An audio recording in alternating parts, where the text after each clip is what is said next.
All right, guys, welcome inside the War Room alongside Sam Corcoran and Chris Schroyer.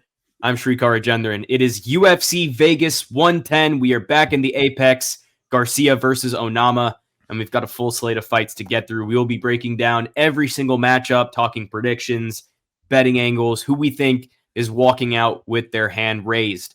Before we get rolling, make sure you smash that like button. If you're new to the channel, subscribe, turn on those post notifications. Share the video with your crew. Helps us a ton. Go follow the socials. Just help us out in any way you can.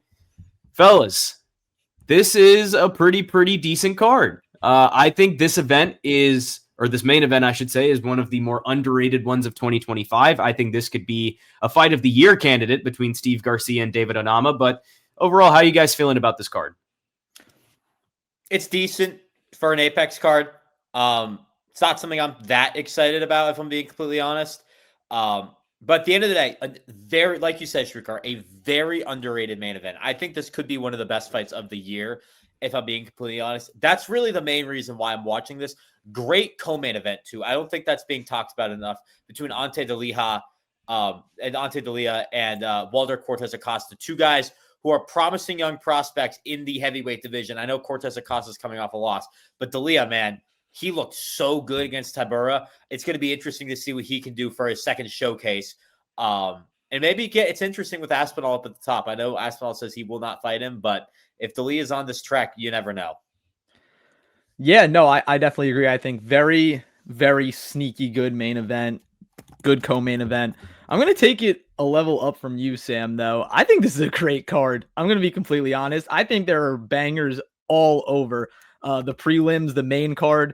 I think we're going to see a lot of fun fights and a lot of people just willing to stand in the middle of the octagon and throw down. And it's going to be honestly even better because it's in the Apex. We're going to get a lot more octagon sound. And for some of these fights with all these heavy hitters, that is exactly what you want to hear. That's always my favorite part of Apex cards. Even though, from COVID to now, there is a crowd and they do get quite loud because it is, in a very small arena. But I love hearing just the natural fight sounds, leather hitting faces, leather hitting bodies, everything. I think it is awesome. And I'm really excited because I think we're going to see a lot of fights that are going to make you step back and be like, wow, I wish I caught on to that guy sooner. Shrikar, I think you feel the same way, that there are some sneaky bangers on this card. Oh, 100%. I feel like on every Apex card, we're going to get some sneaky bangers and some really good fights. It's just the way it goes. Everyone craps on the card, and then we end up all liking it at the end of the day. Yeah. And by the way, by me not being excited for it, like it's kind of like that Apex card back in August, the one that was loaded top to bottom with Apex fighters. Not many stars on this card, but it's also one where if you're a UFC fan, this is a good card to watch because there's going to be a lot of bangers. I'm still not excited about this card, but nonetheless, it's a fun card to watch. And one of the better Apex cards they've made this year. So don't take that the wrong way. There's Apex Slop. Then there's the best Apex cards. Probably right here, just below like best of the best, but definitely an above average Apex card. Now we'll keep it a buck. For the casuals, yeah, probably not the best card, but for the hardcores, this is going to be a hardcores event. This is going to be. I will say though, next week's card, that's bad.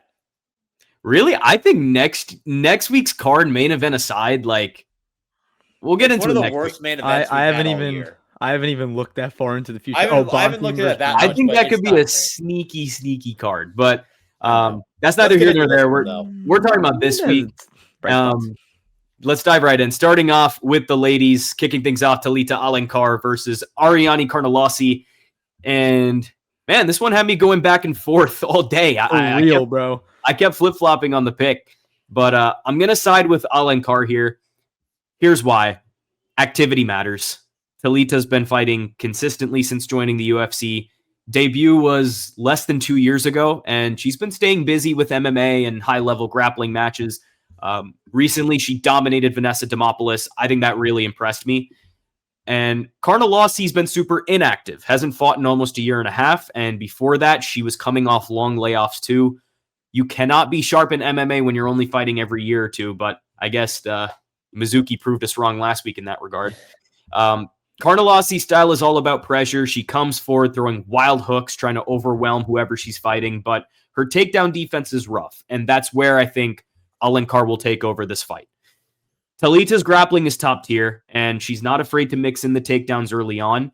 If Carnelossi can keep it standing, she might land some big shots, but I just don't see her stuffing the takedowns consistently over 3 rounds. So I'll go Alencar by decision. I think she lands a few takedowns and pretty much does enough to win it clean on the scorecards. Yeah, no, I'll jump in here. I definitely agree, and I probably flipped between this both of them.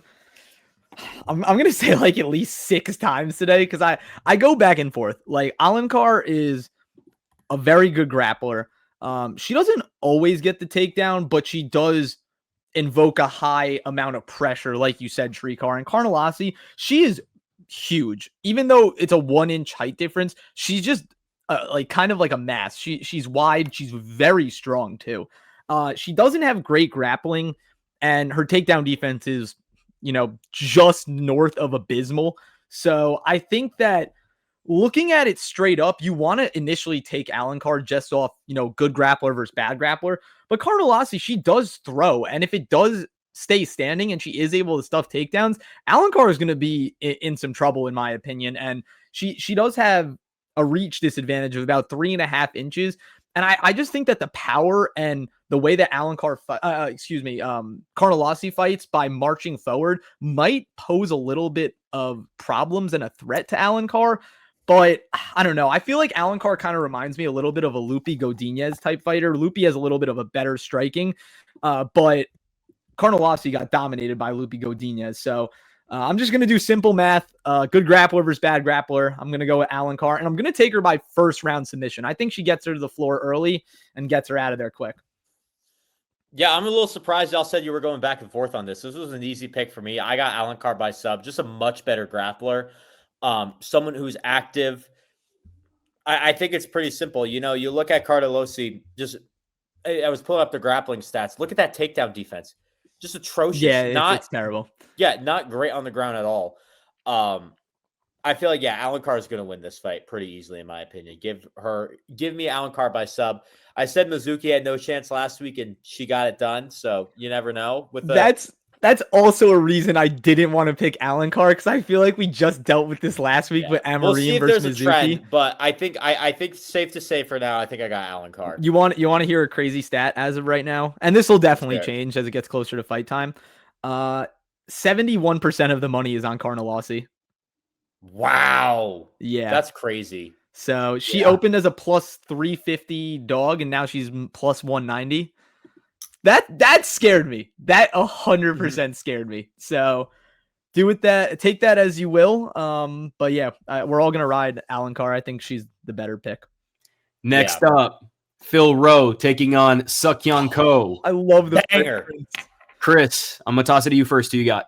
Ooh, this is tough, man, because Phil Rowe is such a dog, and this is gonna be a dog fight. I think it's gonna be who can stay dangerous the longest.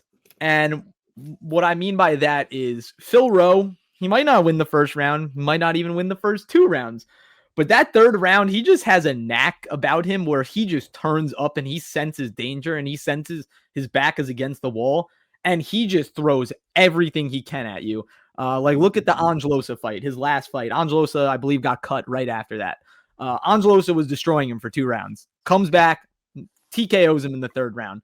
Like, that is how Phil Rowe fights. And, as fun as it may be, and you really want to credit him for that, it's just too inconsistent for me. He's doing this from fight to fight, and in some fights that he should win, he doesn't come out ready. He doesn't come out strong. And I think it really shows later in the fight. And yeah, he might get the win at the end, but at the end of the day, you want someone that's going to be consistent throughout, composed, and picking their shots cleaner. And I think that's going to be Seokhyeon Ko. So I'm going to go Seokhyeon Ko by, I want to say decision, because I think Phil Rowe can last, but I think I could see a late 3rd round TKO. I'll stick with decision as of right now. I just think that Seokhyeon Ko, very like I said, very composed. He has power in both hands. Like, he drops sledgehammers on people.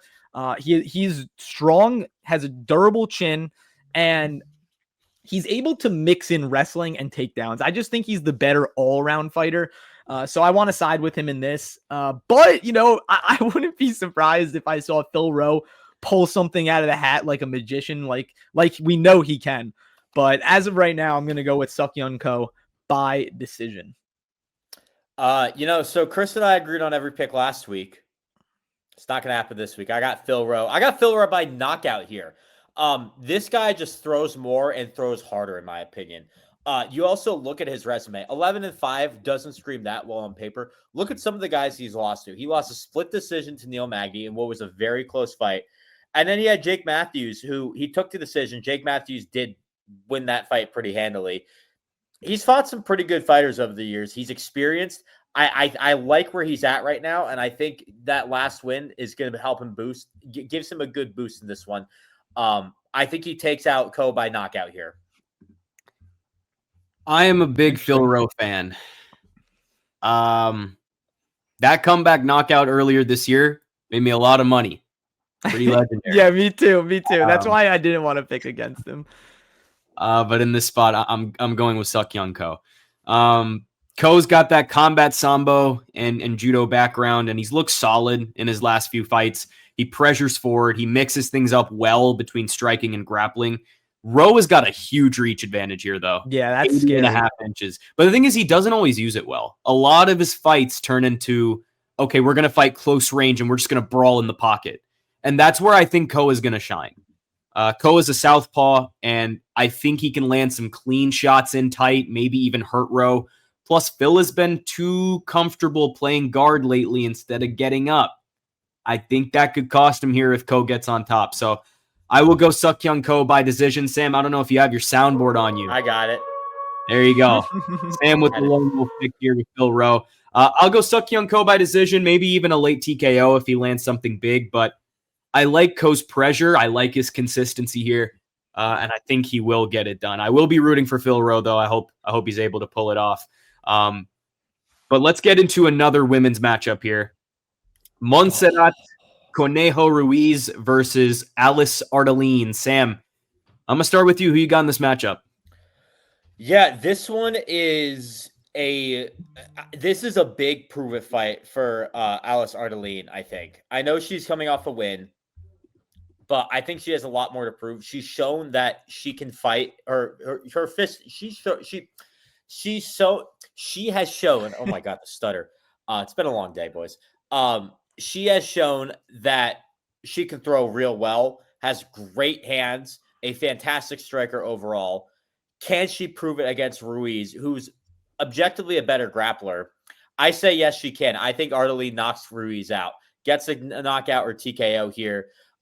Look, these are kind of two polar opposites. I think one thing going for Ardelean is her hands against a grappler like Ruiz, and I think it works out for her. Not to mention, if it does go to the ground, let me pull up the takedown defense stats. 87% takedown defense. This is a strong woman right here, man. So give me Ardelean by knockout. She gets a big win here. I am also going Ardelean here. Conejo's got that head and arm throw that she loves. Classic old school women's I was MMA going to mention move. that. But you just don't see that working at the higher levels anymore. She's a tough wrestler, but she has struggled when other fighters can defend the headlock and just make her strike. I think Ardelean will do that. Ardelean's striking is sharper, and she's faced some solid comp. She's got experience in all areas, striking, wrestling, cardio, and I think that's going to matter here. Now, I get why some people are looking at Ruiz as a big underdog. I mean, plus 280. That's really tempting. But her UFC run hasn't been great. She's been finished multiple times. And again, that wrestling heavy style that she has just has not translated. So I'm going to say Ardelean by decision. I don't think Ruiz will get finished here. I think Ardelean just keeps it standing. She will outstrike Ruiz, stay composed for all 3 rounds, and get it done on the cards. Yeah, I definitely agree. Clean sweep from us. I got Alice Ardelean by... I'm going to go TKO. I think she can get her out of there. I really believe in the power of her hands. That Rayani Dos Santos fight in May really opened my eyes to what she can do on the feet. And I always knew that she was solid. She was hyped up coming in. And I mean, split decision loss to Shauna Bannon in her first fight, which she definitely could have won that fight. Didn't get it done. So that's kind of a bad loss on your record. And then loses to Melissa Martinez to follow up. So her last fight was a prove it fight. I would say this is a prove it fight too, because you want to get to 500 in the UFC. But man, that fight was that was quite something. That was one of the best women's fights I've probably ever seen in my life. I've never seen two women actually just willing to stand there and throw. And it was so worth fight of the night on that card. But yeah, I'm a true believer in her hands. I know her takedown defense is amazing. And Shrikar, you pointed out with Ruiz, she loves that head and arm toss, whatever it is. And like, yeah, it can work, but that works in low-level MMA, so I don't think it's going to work with her. And I was looking at some of Ardelean's interviews this past week, and she knows that Ruiz looks for that. So if she knows what's coming, she's going to be defending it. And if that's the only thing going for Ruiz, I really don't see a chance for her to win. So let's go Alice Ardelean by TKO in the second round. I like it. That's what I got. Clean sweep. Now this one's solid. It's a good fight. It's going to be a good scrap. Potential title eliminator on the prelims of an Apex card, by the way. I said potential. It is not the title eliminator. It's a potential one, though. Definitely a solid fight. Ketlen Vieira versus Norma Dumont. I'll start us off. I'm rolling with Norma Dumont by decision. Norma's boxing is cleaner, and she's been on a really nice streak lately. Vieira's tough, definitely strong in the clinch. I will say she is a little flat-footed and a little predictable. Dumont's footwork and her defense, I think, is all better. She's also got solid grappling, so even if Vieira tries to drag her down, I think Norma can hold her own or even, reverse position on her. Norma's working with shootbox now, training with killers. She just looks sharper every fight. Vieira is not easy to put away, so I think this one does go to the cards, but I like Dumont to just box her up, take it 29-28. Norma Dumont by decision will be the pick here. Same. I definitely think that Norma Dumont will be the better fighter. And I think that Vieira could have some advantages here. I would give her better judo, maybe a slight edge in the boxing and striking in that department. But I just think Dumont's stronger.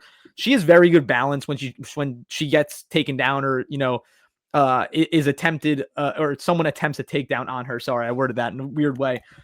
She definitely stays active. And even when she does hit the mat, she works very hard to get back to her feet, which I think is, a very big plus that you want to see from someone going against a solid grappler like Vieira. I think that there's going to be a lot of tie-ups, clinches in this match, but, the difference is going to be just, who can pop the better shots and more shots. And I think that resides on the side of Dumont. And she is explosive. She does have explosive offense. She's shown it before. She has some strong leg kicks and just I would say a more reliable output. And for that, I'm going to side with Norma Dumont. I'm going to take her by unanimous decision. Clean sweep here. I got Dumont by unanimous decision. Maybe not unanimous. I will say decision, though. This is going to be a very close fight. Like you said, Shrikar, Ketlen Vieira is very hard to put away. But at the same time, I do like the trajectory Dumont is on right now. Vieira, to be fair to her, like she has won the fight she's supposed to win and lost the fight she's supposed to lose. So this is a true prove-it fight for Ketlen Vieira. Like, is this a true contender who can challenge Kayla Harrison again? She can't, spoiler alert. Whether or not they do fight, she's going to get destroyed again. Or is this a change of the guard where Norma Dumont can take over Ketlen Vieira and be the next person to take on Kayla Harrison? I think it's Dumont's time. I think she wins this fight, and she will either be one away or she will be the next contender in the bantamweight division after Kayla Harrison fights Amanda Nunes. Oh my God, Chris. David Schneider just hit a home run on the first pitch of the game. Yo, Luke Fane, you are a genius. Me and Fane rode David Schneider home run. That's at crazy. Plus 600. Wow. I'm sorry, that had nothing to do with what we were talking about. We were just discussing this beforehand. We're recording during World Series Game 1 right now. Yeah, wow. Dude, oh my God. Pitch of the game. David Snyder goes. He literally just texted me LMAO, and I'm like, no way he just hit that. Sorry, I'm leaving the screen for a second because I'm turning on the game while we're recording. All right, let's get into this next fight. We're talking violence. Donte Johnson versus Sedriques Dumas.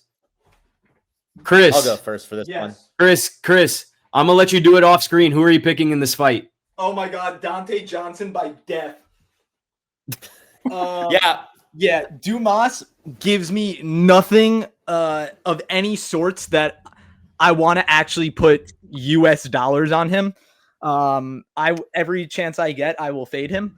And I think that Donte Johnson, very impressed with his Contender Series victory. This guy is built like an absolute animal. He's a college football player, former college football player. I did some research. He weighed around like 270 playing college football as a 5'8" defensive lineman. That is scary that he can play defensive lineman at 5'8". That has nothing to do with fighting, but he's really worked his craft to getting down now to middleweight. And it kind of gives me like Jared Cannonier vibes of, being a heavyweight and just slowly transitioning through weight classes and finally finding that, middle ground of where you have the best chance to succeed. And I think all that power that he had before is just condensed into his 5'8" body. I'm 5'7". If I ever saw Donte Johnson on the street, he would actually murder me. Like, we're the same size. Vlad just hit a home run. Second pitch of the game. What is going on, bro? You know how I love my stat. I don't know if you guys saw this. Sorry, quick side note. Donte Johnson's gonna win by absolute murder, by the way. So I'll jump in here because Donte Johnson not only is going to win by absolute murder, he is going to knock Sedriques Dumas out faster than the Blue Jays hit 2 home runs. This is going to be an absolute, within a round. Yeah, it's going to be round 1. This is going to be a murder. It's funny. There's a former 49er. I'm a 49ers fan. Sugar's a 49ers fan too. There was a guy named Donte Johnson who gave me nightmares every time he took the field. One of the worst players I've ever seen wear a 49er jersey. I'm going to be completely honest with you.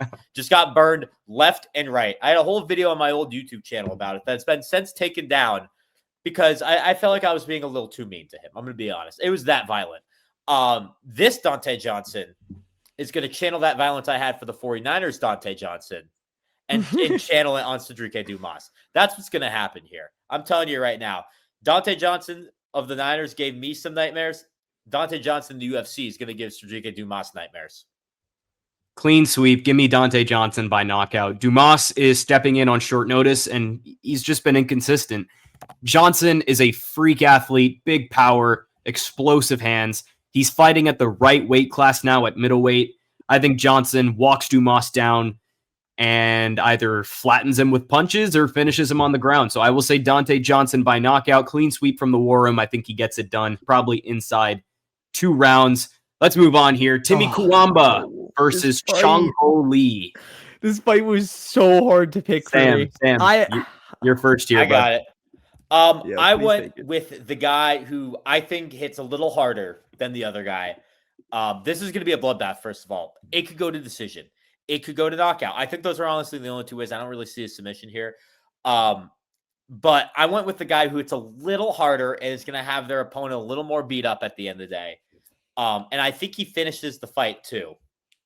Give me Chang Lee. Give me Chang Lee by knockout here. 11-1. He's on an absolute tear right now. So is Cuamba, but I think Lee gets it done. A little bit of a harder hitter. I like Lee here. Chris, I'm gonna let you be the decider because I'm going Timmy Cuamba here. Oh, Lee has been getting a lot of hype. I'm not totally sold, man. I'm not.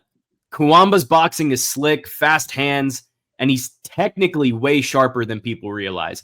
My only question mark with Timmy Cuamba is the weight cut down to bantamweight, but if he handles it fine, I think he wins this fight. Lee's wrestling, his pressure, they're both solid, but he leaves openings coming forward. And Cuamba's straight shots, I think, could catch him clean. I'm going to say Cuamba finishes the one. I'm going to say Cuamba by knockout. If the weight cut looks good on Friday, I am all in. So obviously there's that contingency that goes in here, but give me Timmy Cuamba by finish. I think he knocks out Chang Lee. Ooh, okay. big decider here. Yep. Okay, so I also went back and forth on this fight so many times today. I think that this fight is very contingent on Timmy Cuamba's weight cut, and I have yet to change a pick after I have made it. But this might be the first time because it's a little difficult to evaluate where Cuamba is going to be at. When I was evaluating this, these are two stylistically different guys, in my opinion. You have Cuamba, who loves his sharp boxing. He's a very skilled boxer, and he actually, I don't know if it was an amateur career. He has professional boxing matches on his resume. So this guy is seasoned with the hands. And you have Chang Lee, who is a big pressure fighter. He can mix it up. He'll blitz. He's very powerful too. And I don't think he fights in a rhythm. He's kind of just a throw caution to the wind guy, but it's like calculated caution. He's not gonna, go in and just try and get himself knocked out. He's carefully reckless or recklessly careful. Either or. You can take. You know what I'm saying. Those are two different stances. Recklessly careful is like you try to stay careful. He's carefully reckless. That's what I'm trying to say. He loves going in. He's very aggressive, and if he gets takedowns, he really can notch up top control and wear down Cuamba. And that's where I really was leaning towards Chang Lee. But I'm going to go with the more seasoned guy in Timmy Cuamba. I think that his hands are legit. I think that he's going to be able to manage this weight cut, even though I don't believe he's ever fought at 135 in his professional MMA career. Obviously, if the weight cut looks bad, I will switch my pick. But as of right now, I just like Cuamba's grittiness and boxing. And, even though I've seen a lot of people saying that if his rhythm gets disrupted by Chang Lee, he might be in for some trouble. But you look at the records, and Chang Lee's 11-1, but he really hasn't beat or fought anyone that is eye-popping. A lot of those wins come from regional Asian circuits, and he should have a lot of hype around him. But I'm going to go with a very grizzled vet who has proven himself. I wouldn't say a vet, but I would say someone who's proven himself a lot more in the UFC. And there is sharp money on Timmy Cuamba, so. All right. Lone Wolf for Sam. Once again, as of right now, we'll see how the weight cut goes. But yeah, Cuamba's getting 40% of the bets and 68% of the money. Can I bring up another off UFC point right now? Pace College is beating Syracuse in an exhibition game. As we are Syracuse alumni, they are losing to Pace College, whoever that is, in an exhibition basketball game. Probably basketball. Oh. Yeah. I can't say I expected anything different. Yeah. Also, sorry, one more thing about this fight. Timmy Cuamba is sitting at -120 right now on a few books, around -130 on others. He opened this fight as a +170 dog, and the line is completely flipped. So interesting. Take that information and do what you will with it. But I thought that was interesting, so I had to point it out. Billy Elekana versus Kevin Christian. This one's pretty straightforward for me. Yeah. Billy Elekana should win this fight. Kevin Christian's got some size. He definitely has a tricky guard, but he's slow, a little too comfortable on his back. Elekana's fought better competition. His boxing is much sharper. Unless Christian lands the miracle submission, I think Elekana just outworks him everywhere. Striking, clinch, cage control. I will say Billy Elekana by decision, maybe even a late finish, wouldn't rule that out, but pretty easy pick for me here. I agree. I'm gonna go Billy Elekana by decision here. It's kind of crazy though. His last fight was against Ibo Aslan, and we all picked Aslan to win that fight. Elekana came off a fight against Bogdan Guskov, which he looked terrible in, and he turned that around and beat Ibo Aslan as a heavy underdog. So we'll see where Elekana's at now as a good bounce back win. But I'll go by decision here. I do think that at the end of the day, Kevin Christian could give him a little bit of a challenge, but I think Elekana wins this fight by decision. Yeah, I agree. I think Elekana should win this easily. I'm not very impressed by Kevin Christian. He's just very, very tall. So he has that going for him. He doesn't really have a game plan necessarily, at least from the fights that I've seen. It's more of just I'm going to go in and just throw wild haymakers and hopefully catch you. And if I don't, I guess I'll kind of concede. Excuse me. Yeah, I think Elekana, he's not going to really look to get the fight done. He's kind of just a coaster in terms of he just does enough to get by, and he can catch you. But yeah, I'm going to say Billy Elekana by decision. I'm just not very impressed with Christian, and I'm not saying I'm overly impressed with Elekana. I just think he's the better fighter, and he'll make quick work of Kevin Christian and add another name to his resume. Who's Elekana is 8-2, correct? Yeah, I believe so. Yeah, 8-2. Clean sweep. Solid. Clean sweep on Billy Elekana. Let's get to our main card opener. Allan Nascimento versus Cody Durden.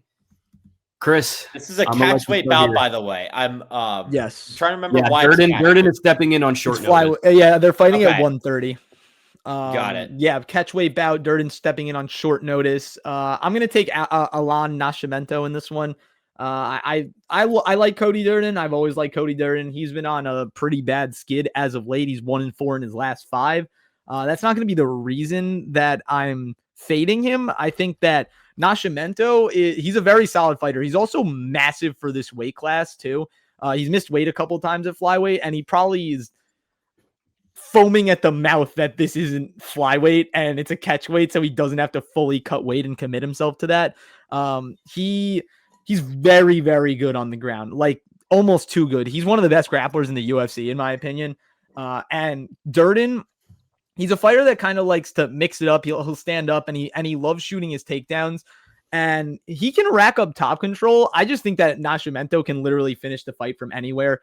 He can finish it from his back, on top, side control, wherever. This guy's very talented, and I just think that he is the more well-rounded fighter, and even if it stays standing, I can still see Nascimento getting it done there. Maybe, a knockdown into a club and sub. But yeah, I just don't really feel comfortable taking Cody Durden on a short notice, especially with the skid he's been on. Sam? Yeah, I'm going Nascimento as well. I'm gonna go Nascimento by decision, I think. I actually think Cody Durden's a good test for him, but like you said, I think Cody Durden's he's on a big losing streak right now. I think he's kind of starting to fall apart. Short notice scares me a little bit. I think Nascimento is just way more prepared for this fight. I think it's going to be closer than what the odds say. Right now, Nascimento is sitting at a -270. I think it could be a little closer than that, but I'm going to go Nascimento by decision.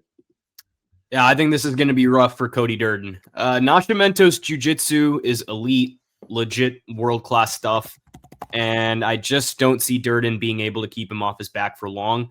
Durden's been getting hit a lot lately, and that chin is looking questionable. I think Nascimento eventually finds a back take and gets it done. I will say Allan Nascimento by submission in this fight. Clean sweep from the War Room. All of us going Allan Nascimento. Next up, Charles Chuck Buffalo Radtke versus Daniel Frunza. That's such a fire name. Oh, it is. Sam, I'm going to let you start here. Who you got? This is a close one. This is one I've been debating a lot. Oh, man. I think I'm going to go with Chuck Buffalo here. And I think I'm going to go we'll go by knockout here. I think Chuck Buffalo by knockout here. Charles Radtke. Look, I know he's lost 3 of his last 4. Frunza just has not impressed me at all yet. I know his last fight was a doctor stoppage. He got absolutely destroyed in that fight. After round 1, if I'm correct, I believe. Yeah, it was against Reese McKee. He got knocked down 3 times, I believe. Was it 1 round? In the doctor stoppage. And that was his first UFC fight after a Contender Series win. The Contender Series win wasn't even that impressive either. So give me Charles Radtke by knockout here. I need to see more from Frunza in order for me to pick him. I have not picked an upset on this card yet. This will be the first one I pick. Ooh. I'm going to say Frunza gets it done by knockout. Radtke comes out like a madman. Heavy hands, all power early on in the fight. But if he doesn't get you out of there, he slows down quick. Frunza has shown he can take damage and come back strong. I can totally see Radtke dropping Frunza early. Frunza survives. and then he just storms back for a second round knockout. I literally think that's what's going to happen. That is his style. He gets stronger as the fight goes on. Radtke, pretty much the opposite, comes out strong and then starts to fade. I'm going to say Daniel Frunza gets the comeback, and I think he knocks out Charles Radtke. I will call the upset here. Ooh, this one is tough. Spider Chris. I know. I have also been going back and forth on this one all day. A lot of back and forth. That's why I think this is going to be a great card, because there's a lot of fights where, just off rip, I feel like you can say one guy's going to win, but then you look a little deeper into it and you're like, ooh, this is a really good stylistic matchup. I really think the UFC matchmakers cooked on this entire card. So off rip, I really want to take Charles Radtke, because I think that he's just obviously the better all-around fighter. I think he's more paths to victory in this fight. So I've done some research, listened to some interviews. So apparently he's a really good jiu-jitsu artist and just never uses it. Like, he has a really good ground game and never uses it. And, clearly he should, because he got knocked out in a couple of fights that maybe could have helped him with that. But on the feet, he is a good striker. He's gotten knocked out, like we've mentioned, but that was to Protest and Mike Malott. And I think that, obviously that's great competition, by the way, 2 awesome losses to have on your resume, but he has a very good left hook. I feel like if you rush in too fast, then he's going to make you pay, and it's crisp. Like I'm going to say it's like on a 10 notch scale. We'll put Pereira's left hook at 10. I would call it like a 7 or an 8. It's up there. It's very powerful, and it's crisp too. So with that being said, Daniel Frunza is 6'1". He's about 4 inches taller, has a little bit of a reach advantage on Charles Radtke. And that man just keeps walking forward for absolutely no reason. He does not get dropped. He does not get, scared of being dropped. And with that being said, if this guy's able to walk through the fire, even though he was knocked down 3 times by Rhys McKee in 1 round, I feel like he's going to make a statement. I got to take Daniel Frunza. Me and Trikar have agreed on everything. I'm a little surprised I got a lone wolf on this one. I might flip, but I don't know. I have a really weird feeling that he's going to make a statement from that terrible loss he took to Rhys McKee. Another thing, Charles Radtke has 73% of the bets. As of now, this will definitely change, but as of right now, he has 73% of the bets. Only 38% of the handle. 27% of the bets for Frunza. 62% of the handle. That's scary. It's pretty scary. Mm-hmm. Pretty spooky. I follow the money. And I'm right on Trikar's tail. Let's see if you have my tail on this one. This next one's fun. Isaac Dulgarian versus Yadier Del Val. 2 grapplers, but I'm going Isaac Dulgarian. Del Val's tough, dangerous on the ground, but he makes mistakes. He'll pull guard, and you cannot do that against a guy like Dulgarian. Isaac is a powerhouse wrestler with very freakish top control, and I think he just smothers Del Val here. I will say Isaac Dulgarian gets it done by a dominant decision or late ground and pound TKO if the opportunity presents itself, but give me Isaac Dulgarian in this fight. I'll jump in here because I got Del Valle by decision. I think he gets it done here. Look, I'm going to be honest. I just think he's way more well-rounded than Dulgarian. I think he can hit harder. He's won every fight. I know they haven't been the most impressive wins necessarily, but I think he's learned from it. He looks to be getting better each time. I think he gets this one done. I'm going to go by decision, though, because Dulgarian's going to give him a challenge. I think he can step up to the challenge. So give me Del Valle by decision here. Another fight I was very skeptical on, because I have someone that I'm almost certain is going to win, but there are certain metrics that are skewing my perception. I'm taking Isaac Dulgarian. I think he is so good, and he got absolutely robbed against C-Rod. He whooped him up and down the block for 2 rounds and gassed himself out and lost that fight by split decision. I think it was an absolute robbery. And obviously comes back in his last fight against Brendan Marotte and just dominates him. This guy is a Division I All-American in wrestling, and it shows every time he gets in the octagon. He just swarms you. The top control is immense. It is suffocating from him. And Del Val, he's good. Like, don't get me wrong. I really think he's going to put up a fight. And, you know, if Dulgarian doesn't gas himself out by going for the finish and just sticks to his game, Del Val also loves to jump Gilly. He is a silly Gilly goose. Certified silly Gilly goose. And I think Dulgarian's going to be looking for that. And he knows that is his one move that he loves. So look, it's going to be a little difficult for Dulgarian to kind of just shoot singles and run him up against the fence because he's going to give up the threat of the guillotine. And for someone like Del Val, who really can jump it easily, that you're going to want to be weary of that. You know, get your head off to the side and kind of just make sure that you have control of the position. But I feel like even though it's such a wide line, I feel like getting Dulgarian at this price is great. Like he's so good and he should be undefeated. And I think he's going to add another. This would be a great win for him too. I would love for him to have this win on his resume. So I'm going to go Isaac Dulgarian by decision. I think that Del Val, you know, stays in it and doesn't get finished. But the one metric that is really skewing my brain right now, and I think this is going to change, and maybe it won't because of how wide the line is. Yadier Del Val has 29% of the bets, 85% of the money. Oh. But the one thing that's interesting is the line hasn't moved. So that's telling me that Vegas is like, oh yeah, you can throw all the money on this guy. And thank you for the donation. But I don't know. A lot of people are really high on him. So that might be a last split second change for me. But yeah, I feel like I have to take Dulgarian in this. Dude, it's another lone wolf. 4 for lone wolves if this plays. Jeez. There you go.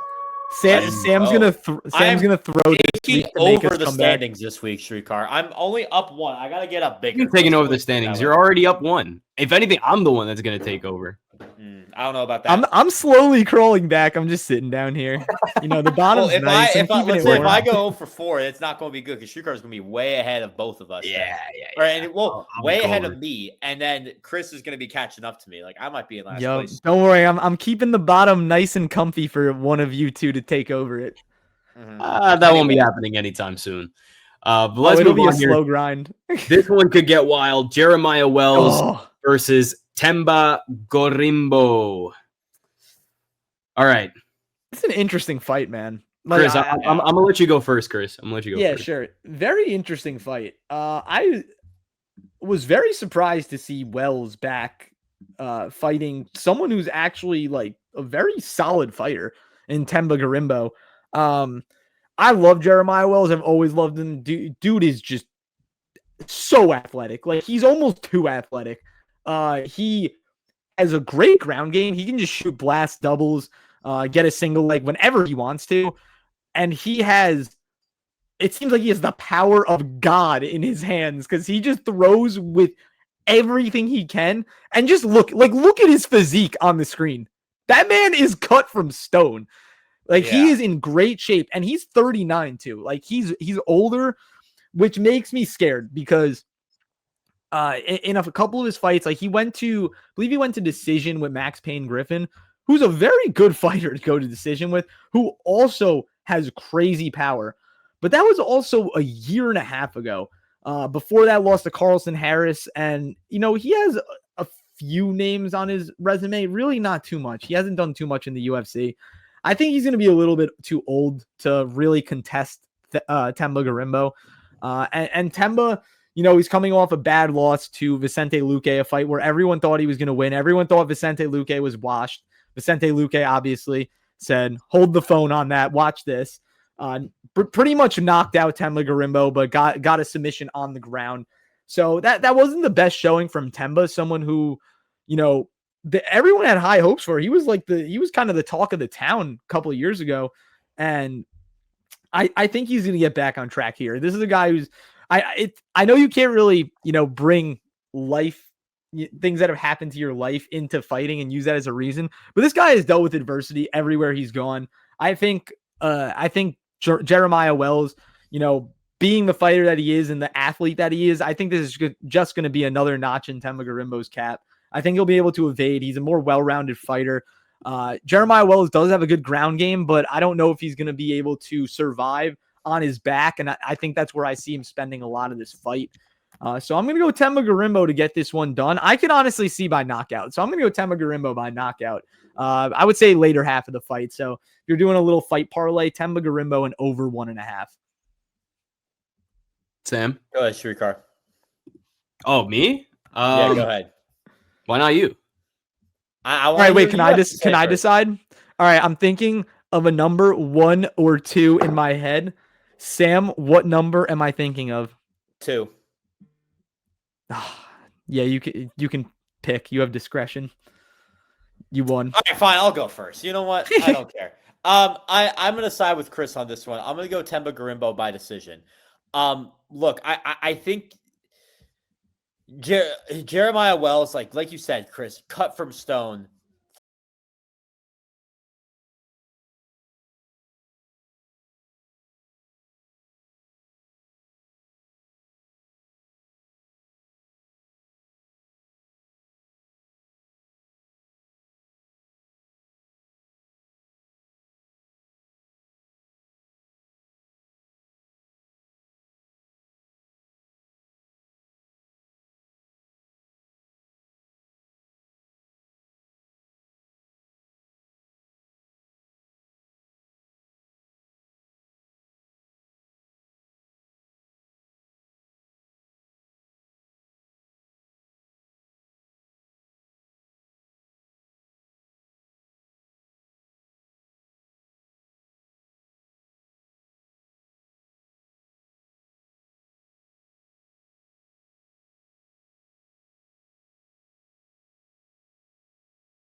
Cage. I think Delia's pressure and wrestling are going to be the difference. I think he'll walk Waldo down, pin him against the fence, maybe even mix in takedowns. So reluctantly, I'm going to say Ante Delia by decision, but when we put the graphic up on Saturday, it may not reflect this. There is a chance that I go with Waldo. Obviously, we'll see weigh-ins and everything, but for heavyweight, weigh-ins really don't matter. I'm going to sleep on this one for a couple nights, and maybe the pick will flip, but as of right now, give the audience what you want. Give a pick. Lock it in. I can't lock it in. I'm going to pick Delia, but hey, if you want my final pick, go to our Instagram, go to our socials. It's free promo. Yep. So I'll take Delia by decision, but we'll see. Yeah, dude, I love Ante Delia. I loved what I saw from him against Marcin Tybura. Power of the third nipple. Absolutely awesome to see. Yeah, he's a dog, man. I mean, we were high on him when he got signed by the UFC, and he's kind of a breath of fresh air for this heavyweight division. And he's very skilled. So, and I'm like really leaning towards him. But Dominicano soy, give me Waldo Cortes-Acosta. Yeah, no, I really think this is a 50-50 fight. I'm going to side with Waldo just because I don't know. I feel like Delia is a big pressure fighter, and he definitely can go in there and just get it done early. But if nothing comes of that pressure and he isn't really able to land the shots that he wants to land, we've seen that Waldo is a cardio demon for 265. Like, he's able to last, and he looks good in round 3. You don't really see a big cardio drop off for him. I feel like him and Delia have the same level of power, and I think, if Delia is able to make it dirty and get on the inside, he definitely should win this fight. But I'm gonna venture to say that Waldo's able to keep this at range and just pick his shots like he normally does. I feel like this could definitely go like the Pavlovich Cortes-Acosta fight, where Pavlovich is just, kind of a little bit too much for him on the feet. But I don't know. I'm gonna buy into the Waldo hype. I think he's still very good, and I think that, this might be good for the heavyweight division, because if Delia gets too close to the title and he starts sniffing gold, I don't know what Tom Aspinall is gonna do. So maybe the UFC wants this fight to happen so Delia could, be pushed down the rankings. That's just a conspiracy theory. Don't take that as truth. But yeah, I'm gonna go with Waldo on this one. I like my boy Waldo, so he's gonna be throwing some fastballs at Delia's face. Well, Chris has his first lone wolf of the day. We'll see if it stands. Yeah, we'll see. There's a lot of picks that might change. So yeah, definitely stay tuned to the Instagram account. You see it on the bottom of the screen. That is where our final predictions will be posted. Yeah, definitely stay tuned because there might be some changes. All right, finally, main event time. Steve Garcia versus David Onama. First off, this is going to be a banger. We mentioned it in the beginning of the episode. I feel like this is going to be one of those main events, one of those Apex main events, I should say, kind of like Arman Sarukian and Mateusz Gamrot, which, by the way, do your homework, watch that fight if you haven't, where people crap on it, say it shouldn't be a main event, blah, blah, blah, blah, blah, and it ends up being an incredible, incredible fight. I think that's what we're seeing in this fight here. This is going to be a banger. Both guys have knockout power. Both of them love to throw down. This might be one of the most underrated main events we've had all year, no matter what the venue is. I'm going with Steve Garcia. His confidence is sky high, and he has been on an absolute tear lately. The only danger is he sometimes gets reckless. If he comes out wild, Onama can absolutely clip him with a big right hand early on in the fight. But over 5 rounds, I think the pace of Garcia, the power, I think it all takes over.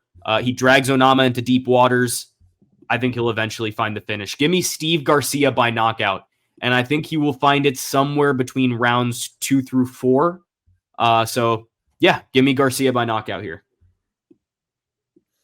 Yeah, this is a tough one. This is, I would say, out of all the fights I would be most likely to change, it would be this one. A great 5-round fight, though. This is a great main event. I think this is going to end in a finish. And it's not going to be a brutal finish. It's going to be like this guy's just ground and pounding him, and the ref has to come in kind of finish. This is going to be a TKO. I'm going to go with the hotter guy, in my opinion. Both guys are very much on a roll. I think Steve Garcia's role is 10 times better right now. He is cruising through everyone he fights. And that's no discredit to Onama, but I got to go Steve Garcia by knockout for now. I could very much change this fight because Onama matches up very well with Steve Garcia. But I'm going with, by the way, Mr. Farmer's Tan himself. Has a hell of a tank top tan, Steve Garcia. Yeah, this is such a tough fight. My heart says Garcia, but I don't know why my brain says Onama. I feel like Onama has more upside in the grappling department of fighting, even though he's probably not going to opt to do it. I feel like Steve Shrikar, you were right. He does get reckless at times, and Onama's not really a person you want to get reckless with. You kind of really need to be calculated against him because he will throw the kitchen sink at you. And if you throw the kitchen sink back at him, it might not even faze him that much. This is a guy who's, never been knocked out, never been finished in MMA. If you guys want to watch a sick fight, go back and watch Nate Landwehr versus David Onama. Yep. That was unreal. Onama got 10-8'd. No, it's okay. I mean, excuse me. Onama got 10-8'd in the second round, came back, almost won. He ultimately did lose by majority decision. But sometimes you just got to ride the hot hand. And I think I'm going to go with mean machine Steve Garcia. He's on a roll right now. The confidence is through the roof, and we've seen with fighters that when they have confidence and everything's firing on all cylinders, the only person that's going to stop them is themselves. And I think Steve Garcia is going to realize how big this moment is for himself and his career, and I think he's going to come in here to the apex and really show who he is as a fighter, and that's just an absolute dog. He is an absolute warrior, and Onama is too. So I think we're going to see a top 5 fight of the year. I'm calling it right now. Undoubted top 5 fight of the year. And, we've seen some sick fights. Royval Van, Martinetti versus Vologdin on the Contender Series. I hope this one knocks one of those off the list. And if it does, everyone is in for a treat. So, give me Steve Garcia, and I think David Onama is about to get finished for the first time in his career. Clean sweep from the War Room on our main event. Everyone going with the Mean Machine, Steve Garcia. But that is the full breakdown for UFC Vegas 110, Garcia versus Onama, top to bottom. Some real sneaky spots on this card. Definitely some live dogs, a lot of fights that could deliver big finishes, and more importantly, a lot of parity from the War Room. We don't get it very often, but when we do, and we're still gonna wind up tying. There are 6 lone wolves. 6 of the 12 fights have lone wolves. Yeah, all to end up in even number is all we needed to see. It's gonna end in a tie. But make sure you guys drop your picks in the comments, smash that like button, and don't forget we will be coming with a recap for this card. I think we're targeting Sunday evening. If we decide to stream it, we will be live on Sunday night. If not, if we record it, that'll be up Monday morning. We'll put up a community post. We'll let you know we'll let you guys know what we're gonna do. But it's gonna be a fun night of fights. It'll definitely be entertaining. Can't wait for it, fellas. Any last thoughts before we sign off? Should be a good night. That's all I'll say. Yeah, 100%. I think this is gonna be a great card. This honestly might be one of the most fun cards of the year. I'll put it that way. I don't want to put the label best over it, but I think we're going to see some bangers, man. There's a lot of people that like to stand and fight. They don't shy away from their opponent, no matter who's standing across from them. So look for some absolute bloodbaths on Saturday. Again, we will be putting our final predictions on the socials, so go follow the Instagram and the Twitter if you haven't already. It's all off to the right. But thank you guys for tuning in. From the War Room, Sam Corcoran, Chris Schroyer, I'm Shrikar Gendran saying so long, and we'll see you after the event.